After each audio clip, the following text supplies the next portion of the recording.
de cáncer colorectal.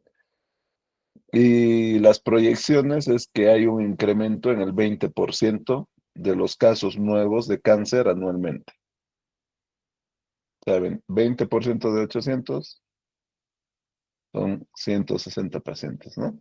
160 pacientes. O sea, el 2023 hemos tenido casi 1000 nuevos pacientes diagnosticados de cáncer, ¿no? Y cada año se incrementa un 20%, un 20%, un 20%. Entonces, 47 pacientes de ambos sexos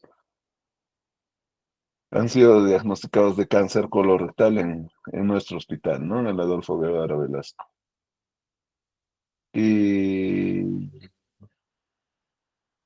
y vamos a ver, de esos 47 pacientes, 16 son mujeres. 16 son mujeres. O sea, no coincide con los datos epidemiológicos que se dan a nivel mundial, que dice que es más incidente en, en varones, ¿no? Es más incidente en varones que en mujeres. Probablemente porque hay un subregistro, ¿no? De esta enfermedad. Eso es lo más probable. Porque acá, y fíjense, 16, ¿no? Claro, estamos 47 menos 16. 31 casos más o menos son mujeres, ¿no? Y mis matemáticas no van mal. O sea, casi el doble de casos en mujeres, y eso no me parece tan. El doble de casos en varones, aunque sí, ¿no? Es más prevalente en varones, pero por mucho, ¿no? O sea, el doble de casos en varones. Entonces, ¿qué factores de riesgo están asociados a este cáncer? Hay ciertos factores no modificables, o sea, yo no puedo modificar la edad del paciente, pues, ¿no? Entonces, la edad es un factor de riesgo, sobre todo pacientes por encima de 50 años. Pero como les digo, esto ya bajó a 45 años. Y se dice que eso puede estar en relación al consumo de mucho más alimentos procesados, ¿no? De mucho más alimentos procesados que contienen nitrosaminas y esas nitrosaminas son carcinógenos, ¿no? Fíjense, el riesgo de padecer cáncer de colon se dispara 10 a 20 veces.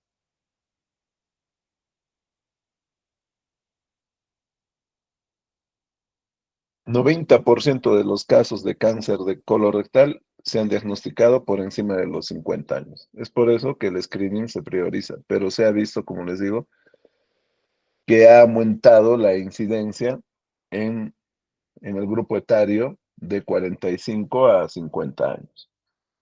Fíjense, es más prevalente, el varón tiene más riesgo de padecer cáncer de colon que la mujer.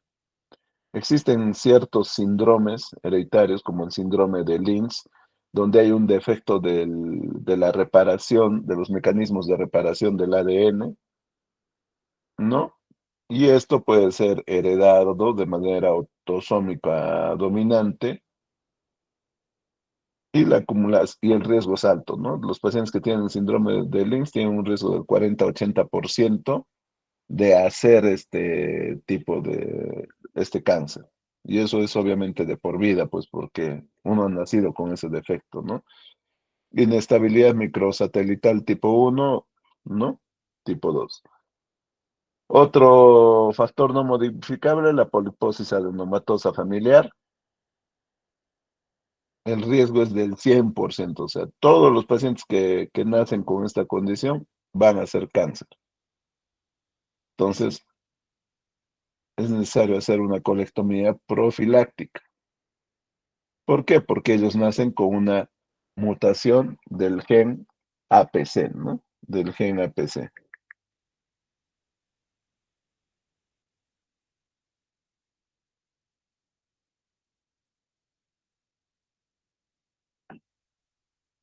Pero hay muchos de los factores que sí lo podemos modificar, ¿no? La obesidad, índices de masas corporales por encima de 30 es la definición, que obviamente el tejido graso de por sí se comporta como un agente inflamatorio crónico. O sea, hay una inflamación crónica asociada a una hiperinsulinemia. Hay mayor riesgo en los hombres y incrementa el riesgo hasta en 1.5 veces, ¿no? En relación a la población normal. Las carnes rojas, las carnes procesadas, como, ¿no? Baja en fibra, también incrementa el riesgo, ¿no? El alcohol, más de 3 bebidas al día, produce daño en el ADN y también incrementa el riesgo, ¿no? A más alcohol, más riesgo. El tabaquismo, más de 30 paquetes al año, va a actuar como un mutágeno a nivel de la mucosa colorectal y también podría incrementar el riesgo de padecer esta enfermedad. Y la disbiosis intestinal, que son la presencia de bacterias procarcinogénicas, como el Fusobacterium, que sugiere que los pacientes que tienen esta bacteria pueden tener hasta el doble de riesgo de padecer cáncer que la población en general.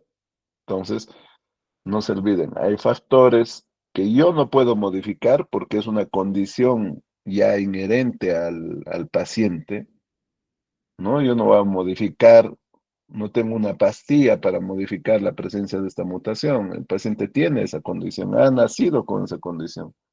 Lo mismo en el síndrome de Lynch, o su edad, o el sexo, etcétera.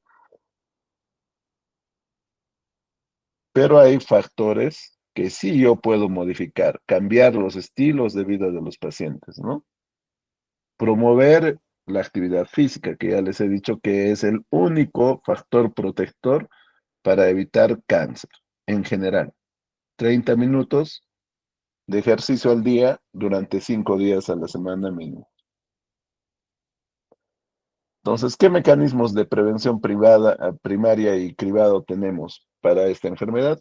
A la cabeza, la colonoscopía.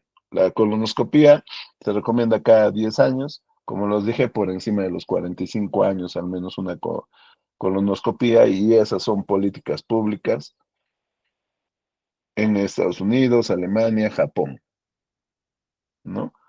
En Estados Unidos, obviamente, a través de los seguros, porque ustedes saben que la mayor parte de redes hospitalarias son privadas, ¿no?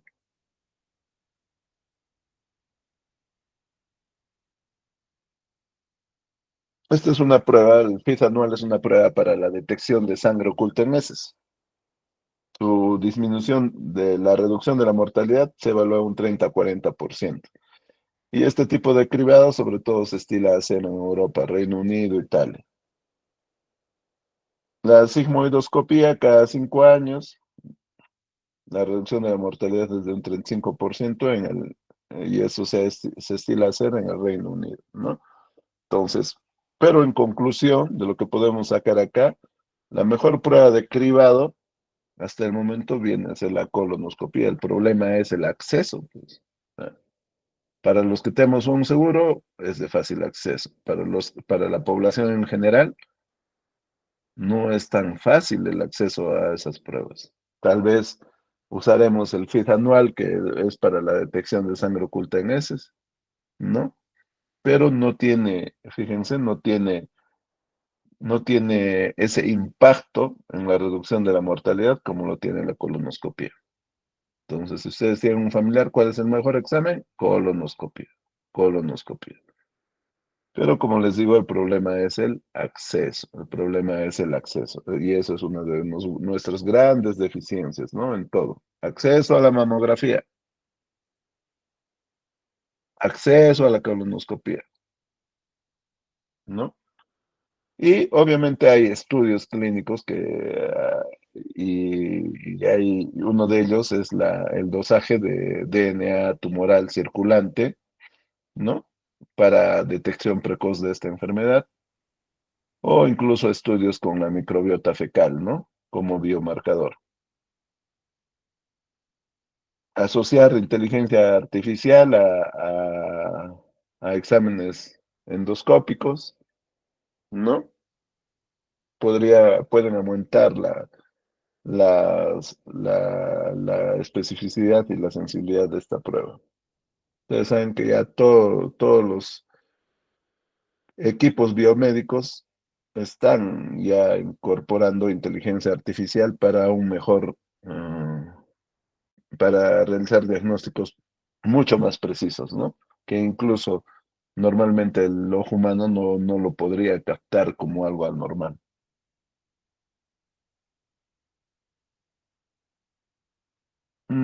Existen vías moleculares que tratan de explicar la carcinogénesis, el origen del cáncer, desde un pólipo hasta un adenocarcinoma infiltrante de la mucosa.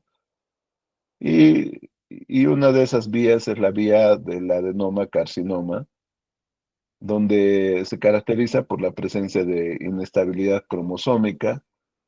Y fíjense, esta es la vía más importante, sobre todo en los cánceres colorectales esporádicos. ¿A qué me refiero con esporádico? Esporádico se dice cuando no hay una explicación clara, cuando el cáncer no tiene que ver con la herencia y, y ha incidido en el paciente una serie de factores de riesgo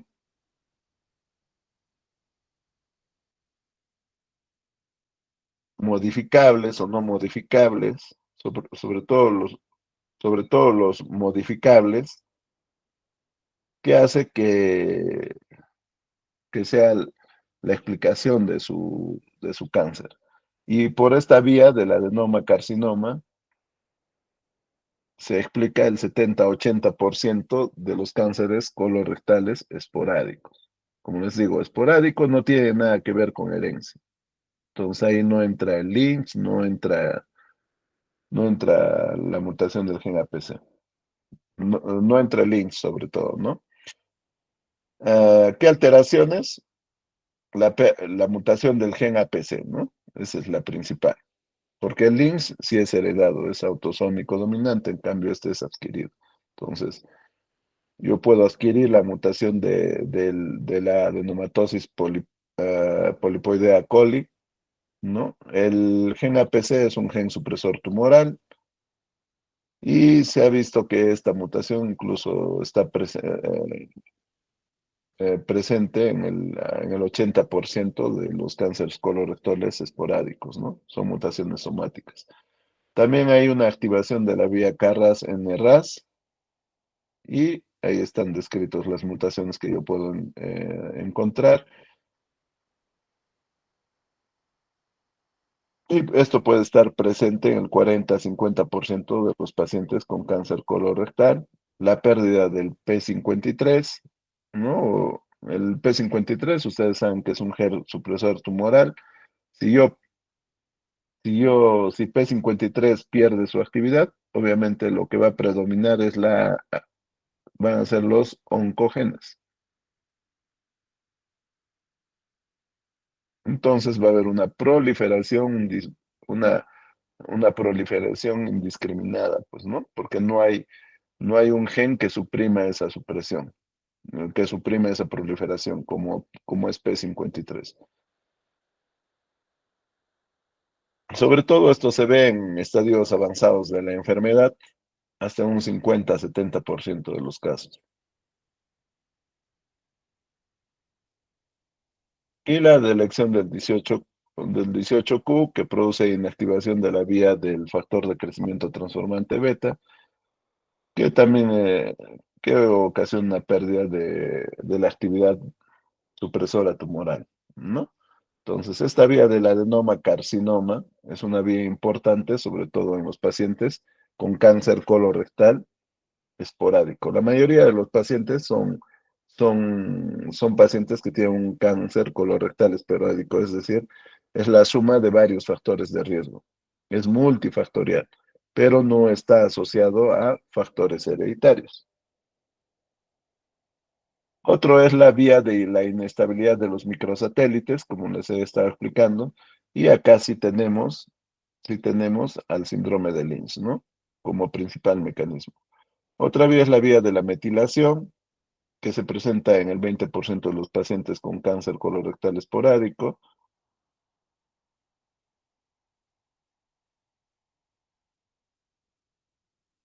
Entonces, ¿por qué nosotros los oncólogos nos preocupa la presencia de alteraciones moleculares? Porque tratamos de identificar a través de estas alteraciones moleculares tratamientos target, ¿no? O terapias accionables. Ese es el propósito de buscar la presencia de mutaciones. Entonces, por ejemplo, y eso también puede ser, derivar en un factor predictivo o en un factor pronóstico. Predictivo es cuando yo he determinado la mutación y sé que para esa mutación hay un tratamiento. Y pronóstico es cuando he detectado una determinada mutación y sé que esa mutación o es una mutación de bajo riesgo o es una mutación de alto riesgo. De alto riesgo quiere decir que mi paciente va a tener resistencia a determinados tratamientos. Entonces, fíjense, en el cáncer colorectal puedo encontrar hasta un 40-50% de los pacientes la presencia de la mutación de KRAS o NRAS. ¿Y eso en qué se traduce eso? Si mi paciente tiene esta mutación, yo no voy a usar medicamentos anti, ah, dirigidos contra el receptor del factor de crecimiento epidérmico. ¿Qué quiere decir? Finalmente, que esos pacientes que tienen esta mutación tienen resistencia a estos medicamentos, a cetuximab y a panitumumab, que son anti-EGFRs. Entonces, teniendo este análisis de mi paciente, yo jamás podría indicarle cetuximab o panitumumab porque sé que se ha demostrado que este tipo de pacientes son resistentes a estos medicamentos. Entonces, ¿qué tengo que hacer?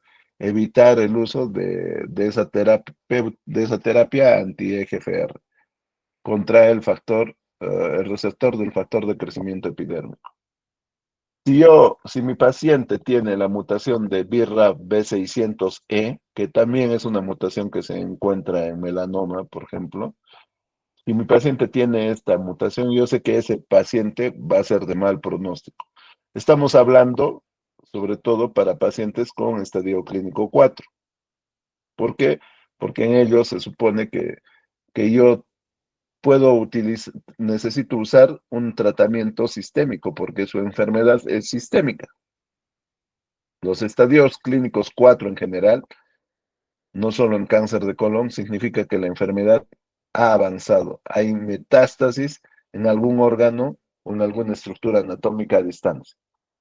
Volviendo al tema, si tenemos la mutación de BRAF B600E, un paciente con cáncer de colon, es un mal pronóstico.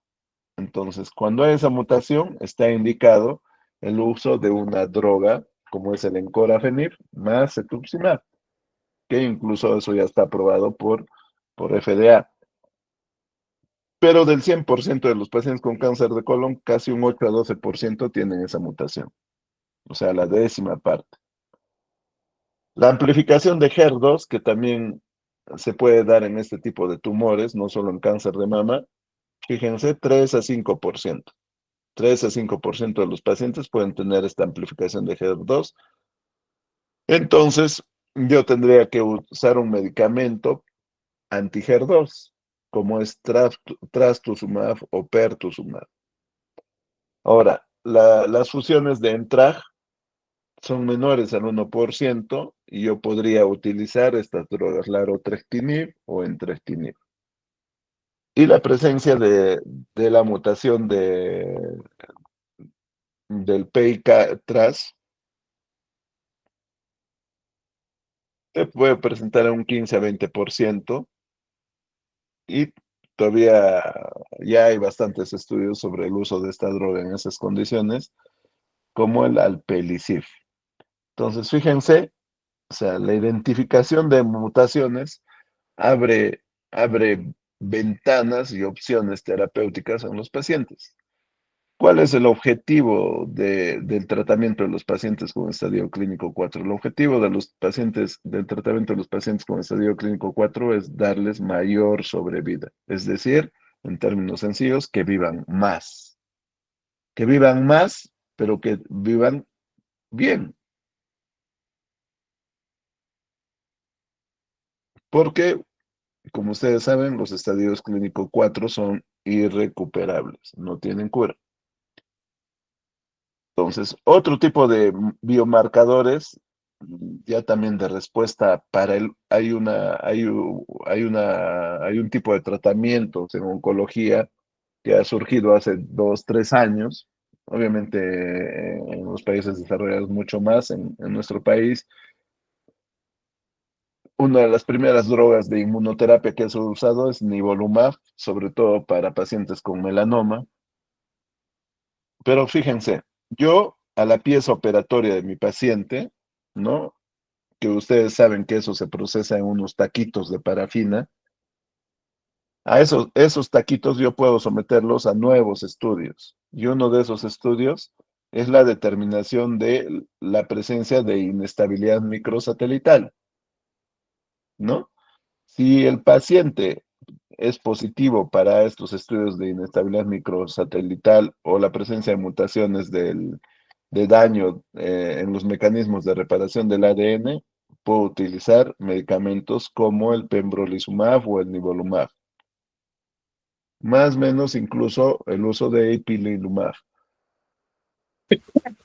Pero como les digo, el porcentaje de pacientes que tienen este tipo de mutaciones, de todos los pacientes con cáncer de polo, es baja, ¿no? O las mutaciones de pole o pol D1, ¿no? Que no tienen tanta respuesta a inmunoterapia como las anteriores. En cuanto al cuadro clínico, varía el cuadro clínico de acuerdo a dónde esté ubicado el tumor. El tumor está ubicado en el colon derecho, es decir, en el colon ascendente, en el colon transverso, en el colon izquierdo, en el sigmoides o en el recto. Entonces, en el colon derecho, generalmente me va a dar anemia ferropénica, hay una hemorragia oculta y, ¿no? Como consecuencia de esa hemorragia oculta, se da la anemia ferropénica crónica, entonces el paciente tiene palidez, fatiga y disnea, ¿no? En el caso de anemias de repente moderadas o severas. Yo voy a poder palpar una masa en el abdomen en los casos avanzados. O hay un dolor abdominal que es sordo, vago,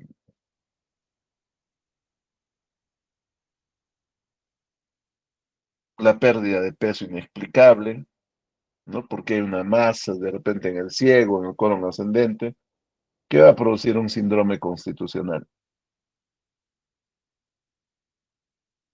Y finalmente la diarrea. La diarrea es menos frecuente, pero que en el colon izquierdo, descendente sigmoide, ¿no? En el colon izquierdo ya también hay cambios en el hábito intestinal,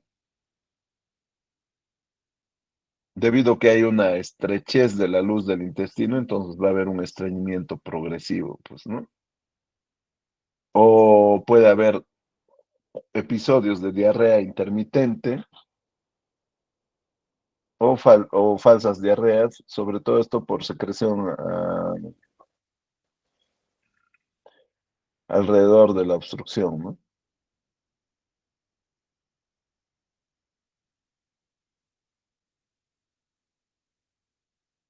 Hemorragia digestiva baja, que se traduce en rectorragia, sobre todo rectorragia, ¿no? Síndrome obstructivo, que se va a traducir en dolor cólico, distensión abdominal, vómitos, esto en tumores avanzados. Y a nivel del recto, lo que da es tenesmo, ¿no? Esa sensación de no haber evacuado todo.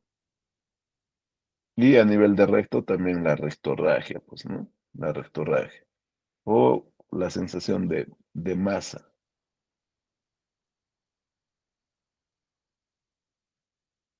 Obviamente, si la enfermedad sigue progresando a través de las paredes del recto, hay más posibilidad de que la enfermedad se haya diseminado y haya producido metástasis. Las metástasis, sobre todo más frecuentes de recto, es hacia pulmones. También se pueden dar metástasis al hígado, que se manifiesta con dolor en el hipocondrio derecho, ictericia, ascitis. A nivel de los pulmones puede haber hemoptisis, disnea, tos. A nivel peritoneal, ascitis, dolor abdominal. Y a nivel óseo, dolor localizado, fracturas patológicas. En los hallazgos físicos, dependiendo del estadio clínico, ¿no? Los estadios iniciales son asintomáticos, ¿no? De repente, haciéndole un dosaje de Tevenum, yo podría descartar la presencia de sangre oculta en heces, pero cuando la enfermedad es avanzada, yo puedo palpar la presencia de una masa abdominal, sobre todo en el colon derecho, ¿no? O un aumento de volumen del hígado, que se traduce en una hepatomegalia, que incluso se podrían palpar nódulos en relación a la presencia de metástasis hepática. Uno de los problemas, ustedes saben que en Latinoamérica y Perú no es ajeno a ello, la mayoría de pacientes vienen en estadios avanzados de la enfermedad, es decir, que vienen la mayoría con signos de obstrucción intestinal. ¿Y por qué otra cosa más bien en los pacientes? Dolor y sangrado. Dolor y sangrado. Les empieza a doler, ya recién viene. Incluso con dolores moderados a severos, ¿no?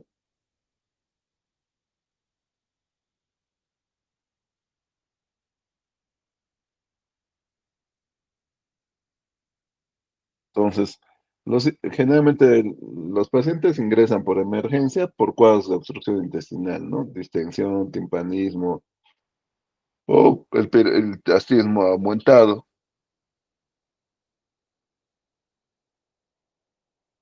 Examinamos a los pacientes, entonces nuestra primera medida es, cuando están obstruidos los pacientes, es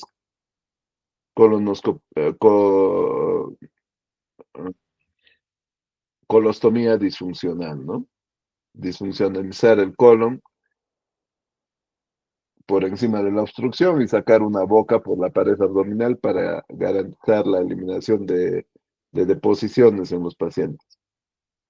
Entonces, ese es uno de los signos por los cuales los pacientes acuden a emergencia, obstrucción intestinal. Ya en estadios mucho más avanzados podemos encontrar incluso, al igual que los cánceres gástricos, podemos encontrar ganglio de Virchow o ganglios umbilicales conocidos con el nombre del ganglio de María José, que ya nos indican que la enfermedad obviamente está avanzada, pues, ¿no? Los síndromes para el neoplásico son poco frecuentes. Los síndromes para el neoplásico son manifestaciones derivadas de la producción de hormonas por el tumor. ah, y eso puede producir una serie de trastornos que se pueden manifestar a través de estos síndromes paraneoplásicos, como por ejemplo las tromboflebitis migratorias, por hipercoagulabilidad de la sangre, acantosis nigricans, que también se ve en cáncer gástrico, hipercalcemia, ¿no? Por secreción de paratormona en algunos casos. O sea, las células tumorales también tienen una actividad endocrina. Y derivado de esa actividad endocrina es que se producen estos síndromes paraneoplásicos muchas veces. El diagnóstico, el estándar de oro para el diagnóstico de esta enfermedad es la colonoscopía con biopsia, obviamente, ¿no? Lo sometemos a una colonoscopía, encontramos la lesión proliferativa y tomamos muestras, ¿no? Que finalmente seguramente se van a traducir, histológicamente se traducen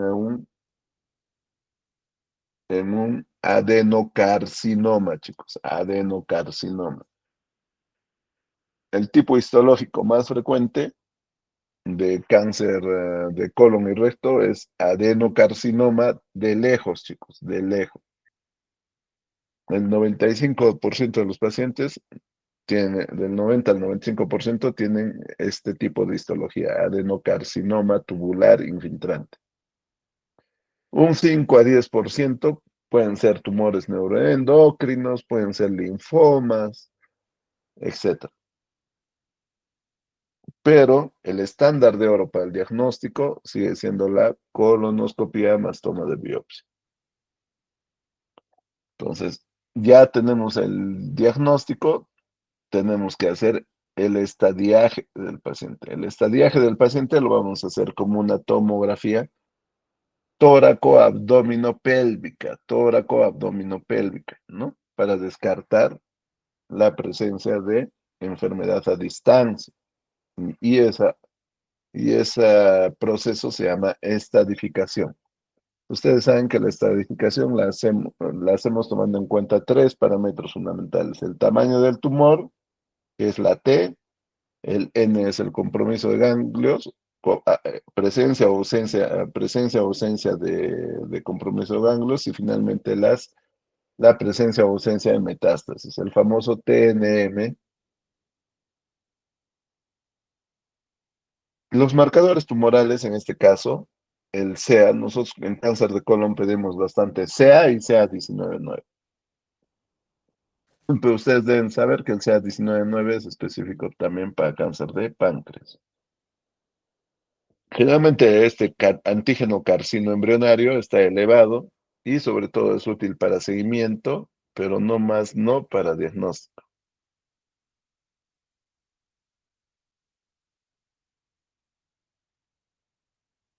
Y por supuesto que los análisis moleculares son importantes porque ya hemos visto que al hacer estos análisis moleculares, nosotros podemos precisar la presencia de determinado tipo de mutaciones, muchas de ellas predictivas, o sea, es decir, que nos va a permitir usar determinado tipo de medicamentos de acuerdo a la mutación que presenta el paciente, ¿no? Entonces, y de esta manera brindarle un tratamiento target a nuestros pacientes, ¿no? Si tienen la mutación de KRAS, si tienen la mutación de NRAS, de BRAF, etc.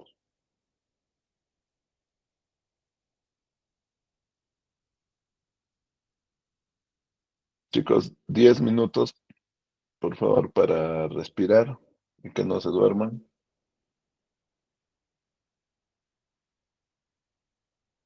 Está bien, doctor.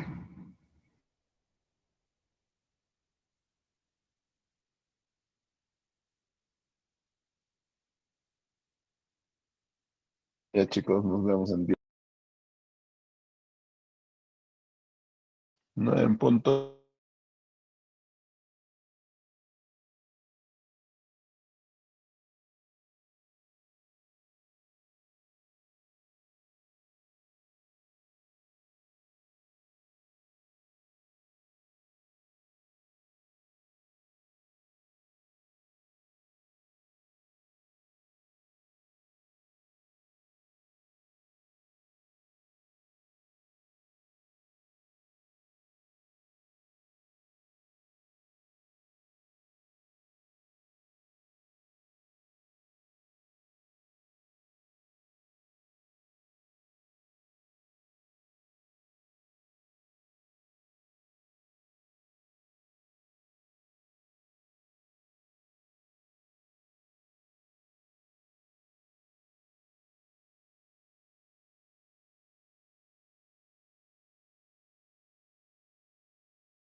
Ya estamos de vuelta.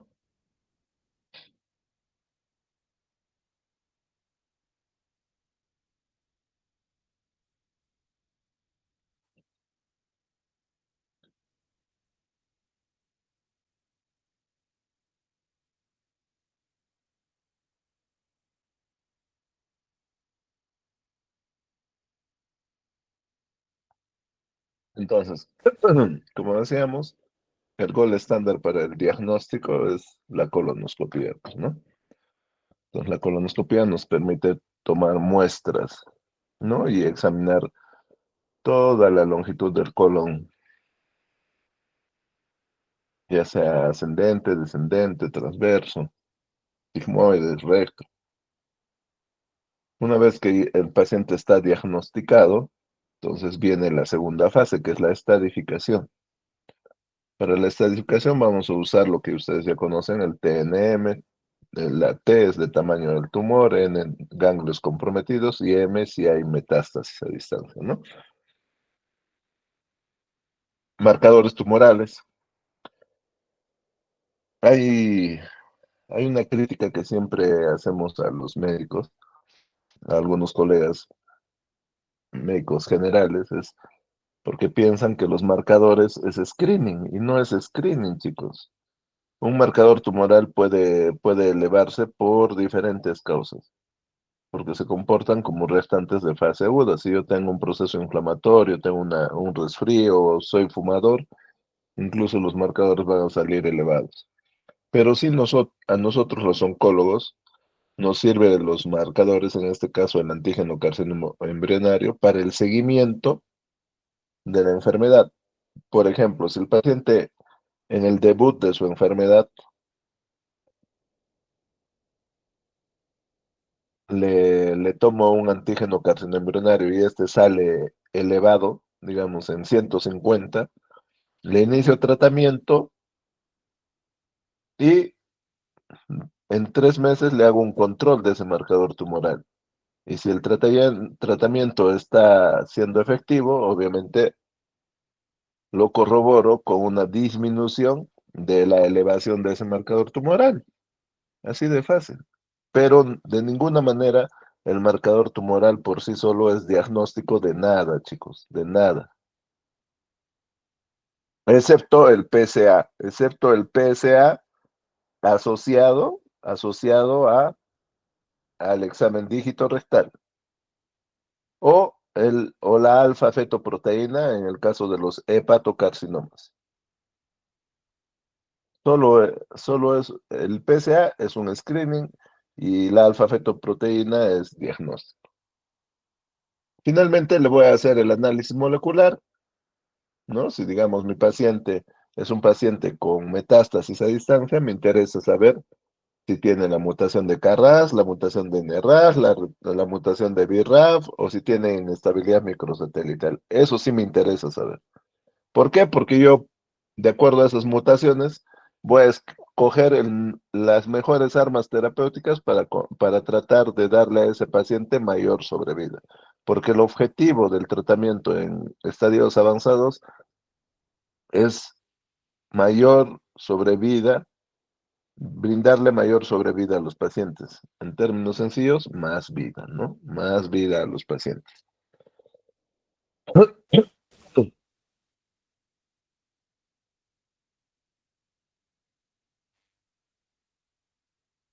Diagnóstico diferencial. Enfermedad diverticular. Las diverticulosis pueden producir sangrado y también pueden producir dolores que pueden asemejar una obstrucción intestinal. Las colitis isquémicas o inflamatorias también, ¿no? El síndrome de intestino irritable y otras neoplasias, ¿no? Los linfomas, los tumores carcinoides, los tumores neuroendocrinos, ¿no? Que, que se comportaría, que sería importante determinarlos, ¿no?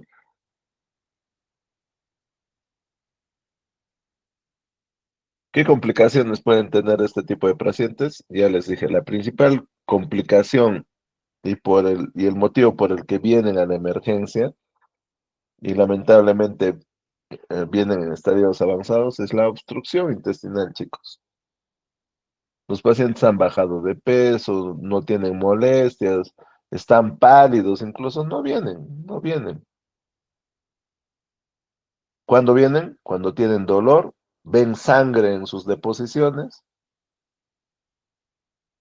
o están obstruidos, pues no hacen deposiciones y como consecuencia no comen y están en mal estado.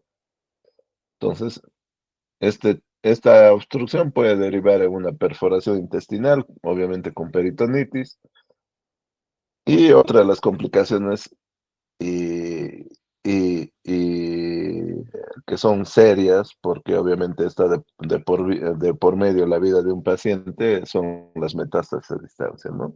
Y con los, con vuestros compañeros, con los pocos que siempre vienen a las prácticas, vemos, ¿no? Los pacientes con metástasis, no solo en pacientes ancianos, sino también en pacientes jóvenes, ¿no? Y es doloroso tanto para nosotros como para los pacientes decirles que lamentablemente la enfermedad ha regresado a un órgano de distancia o que lamentablemente han venido ya con estadios avanzados, donde no podemos hablar de cura de la enfermedad, sino de controlar la enfermedad, chicos.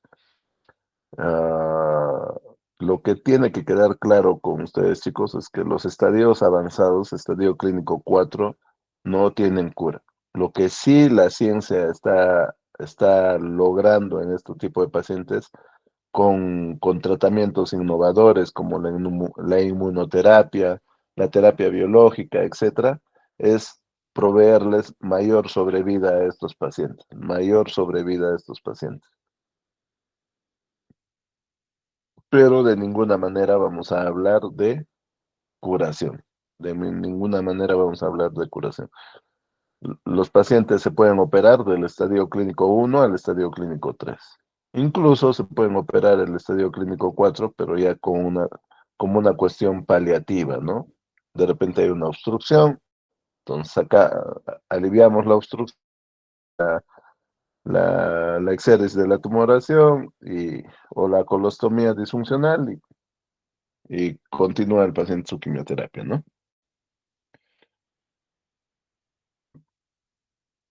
¿Cuáles son los factores pronósticos?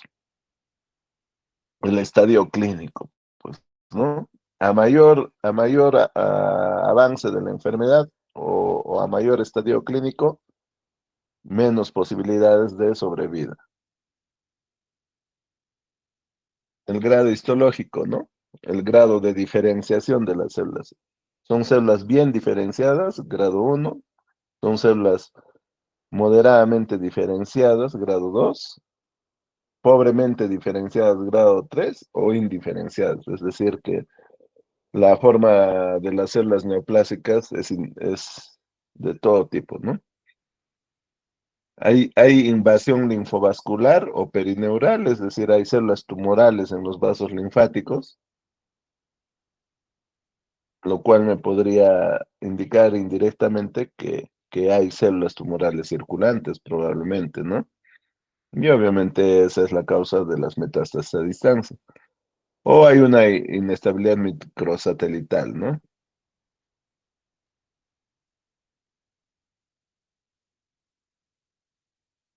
El tratamiento. Con respecto al tratamiento, chicos, como ya les he explicado, en los estadios localizados de la enfermedad, es decir, un paciente viene y a su consulta preventiva, le hacen su colonoscopia y encuentran un tumor en cielo. Entonces, probablemente ese paciente sea un estadio clínico temprano, ¿no? Un estadio clínico 1, máximo 2. Y el otro grupo de pacientes son pacientes que vienen a través de la emergencia, ya sea por rectorragia, ya sea porque están obstruidos, no comen hace varios días o no realizan deposiciones y vienen en mal estado general. Entonces, la mayoría de esos pacientes que vienen a través de la emergencia por dolor, sangrado, distensión abdominal, síntomas de obstrucción intestinal, son pacientes en estadios avanzados de la enfermedad, chicos, en estadios avanzados. Entonces, La resección oncológica primaria está dirigido a estadios avanzados de la enfermedad, a estadios iniciales de la enfermedad, ¿no? ¿Y qué es lo que tenemos que tener en cuenta en esta resección oncológica primaria, ya sea hemicolectomías derechas, hemicolectomías izquierdas, etcétera? Que el margen quirúrgico libre en el colon se exige más de 5 centímetros, 5 o más de 5 centímetros. En el caso de recto, se exige como márgenes quirúrgicos libres 20 milímetros, que es más o menos 2 centímetros, y asociado a una linfadenectomía completa, ¿no? Locorregional, mínimo se debe de extraer 12 ganglios. Solo así puedo decir que es una cirugía óptima, una cirugía arreglada. Aquí están las técnicas, ¿no? La colectomía derecha para tumores del ciego, del colon ascendente, ¿no? Colectomía izquierda, sigmoidectomía para tumores del colon descendente, sigmoides, etc. O la hemicolectomía transversa, si el tumor afecta el colon transverso. Y la resección segmentaria solo en casos seleccionados, ¿no? Probablemente en pacientes frágiles. La fragilidad de un paciente lo determina el geriatra, por si acaso. Entonces, la mayoría de cirugías de los cánceres de colon actualmente son por vía laparoscópica, chicos, por vía laparoscópica. Pero tengo que ceñirme a estos parámetros, ¿no? Si el tumor está en el colon, tengo que resecar con márgenes quirúrgicos libres, mínimo 5 centímetros. Y está el tumor en el recto, los márgenes quirúrgicos que se exigen, mínimo son 2 centímetros. Entonces, la cirugía puede ser de dos tipos, laparoscópica o puede ser la tradicional, que es la abierta.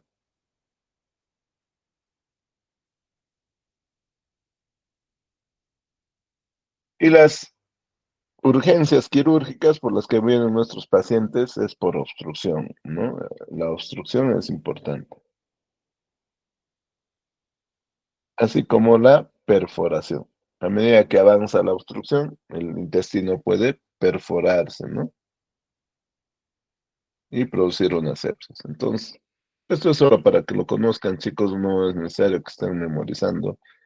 Ya cuando sean especialistas se les va a exigir, ¿no? Que simplemente es para ver que el T puede variar desde la afectación de capas tan superficiales como son la submucosa, ¿no? Hasta la invasión de superficies peritoneales que pueden producir carcinomatosis, ¿no? Entonces es el famoso T. ¿Cuánto en profundidad ha penetrado el tumor? ¿No? El T, ¿no? Esta es la pared colónica, ¿no? T1, T2, T3, etcétera. ¿Cuánto, cuánto ha avanzado la enfermedad a través de la pared del colon, ¿no?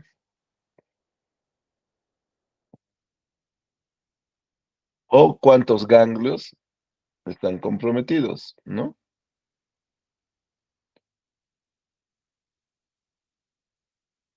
N2B más de 7 ganglios. O sea, A más N, mayor número de compromiso ganglionar. Y la M viene a ser de la presencia de metástasis a distancia, ¿no? M0 es sin metástasis a distancia, M1A, M1B, 1C. 1A, metástasis en un órgano, hígado, pulmón, no peritoneal. M1B, metástasis en más de dos órganos.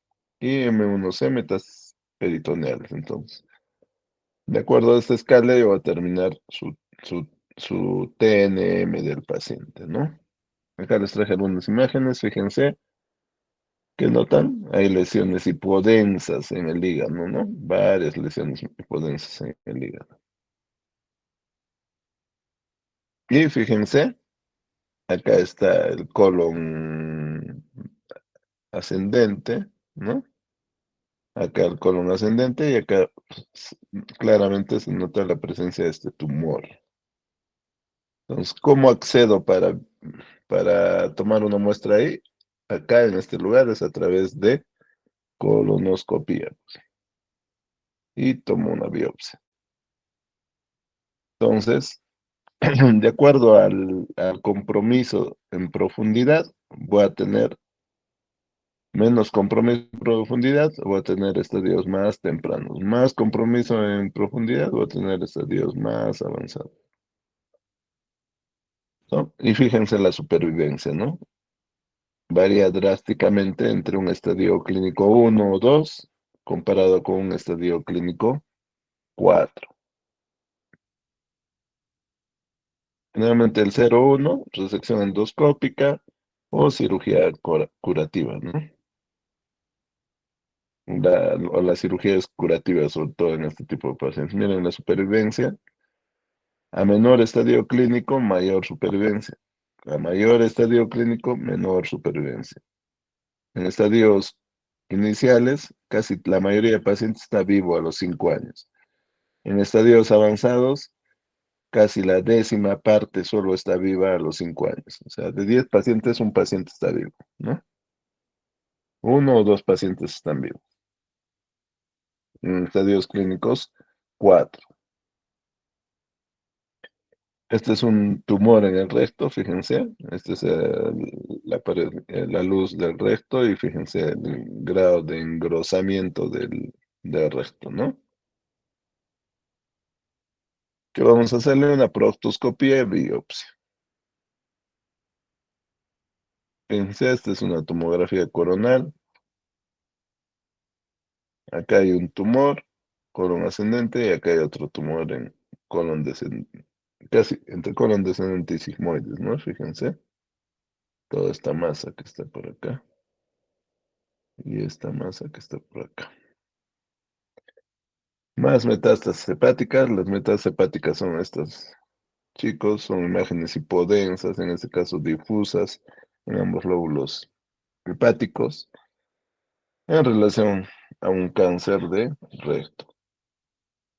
Entonces, ¿cuál es el tratamiento? Obviamente, en estadios iniciales 0-1, el tratamiento es quirúrgico, ¿no? Hasta el estadio clínico 3 es quirúrgico. El estadio clínico 4, si el paciente amerita una cirugía paliativa para desobstruir, se desobstruye. Pero en general los pacientes con estadio clínico 4 van a tratamiento con quimioterapia.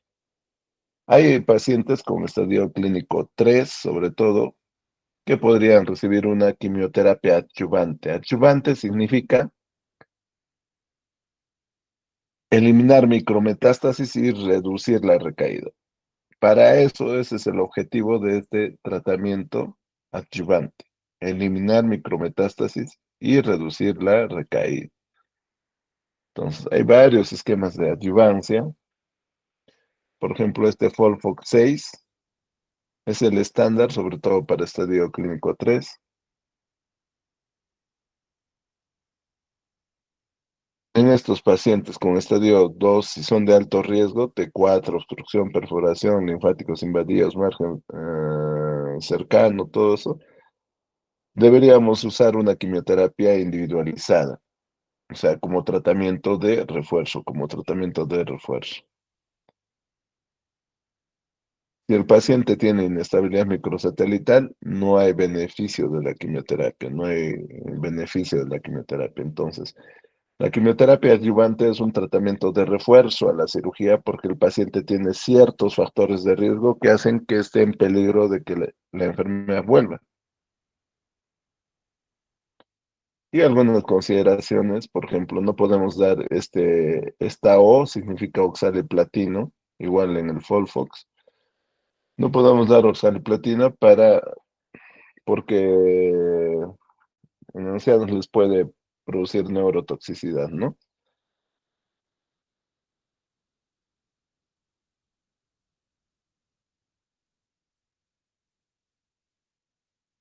Enfermedad metastásica básicamente es tratamiento, ¿no? Si las metástasis son únicas, se puede intentar una cirugía y luego quimioterapia, ¿no? Si son únicas, pero no se pueden operar, entonces le iniciamos un tratamiento que se llama quimioterapia de conversión. que es para reducir el tamaño tumoral y permitir que la cirugía sea más fácil, ¿no? Y para cuando no se puede operar, tengo que estudiar las diferentes mutaciones porque me puede dar diferentes opciones de tratamiento. Entonces tenemos una primera línea, una segunda línea, sobre todo Folfiri, y una tercera línea que se llama Regorafenib. Eso también tenemos. Se tiene en el seguro, pero para otra patología. Y finalmente, cuando el paciente tiene con cáncer de colon, tiene la presencia de esta mutación de inestabilidad microsatelital, es que vamos a utilizar la, la, la inmunoterapia con pembrolizumab o nivolumab.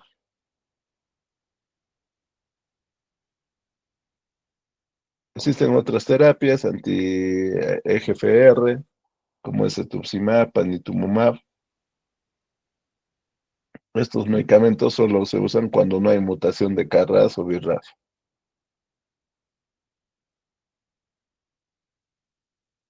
Y también tenemos anticuerpos que inhiben el factor de crecimiento del endotelio vascular, como el bevacizumab.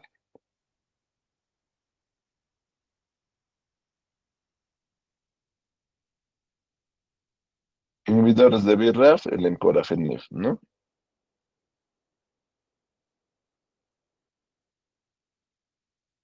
¿Alguna pregunta, chicos? Entonces, lo que deben de llevarse de esta clase es factores de riesgo, ¿no? ¿Qué factores de riesgo yo puedo modificar en mi paciente? ¿Cuál es el cuadro clínico de la enfermedad? ¿Cuáles son los métodos de prevención?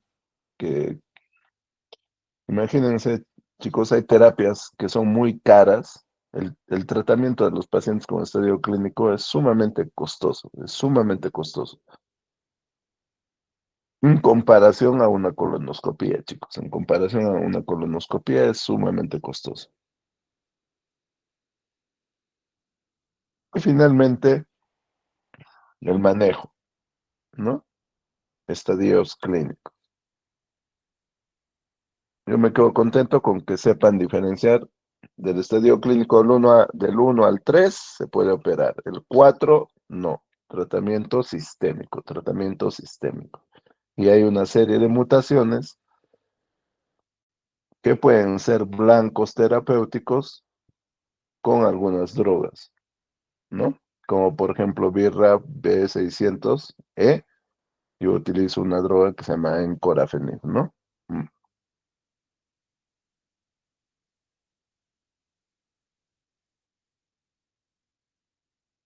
¿Alguna pregunta?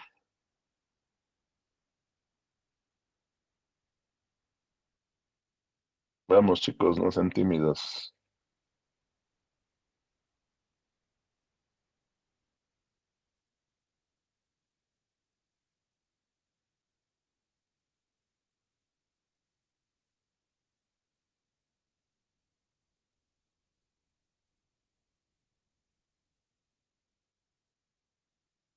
¿Los chicos están ahí o ya,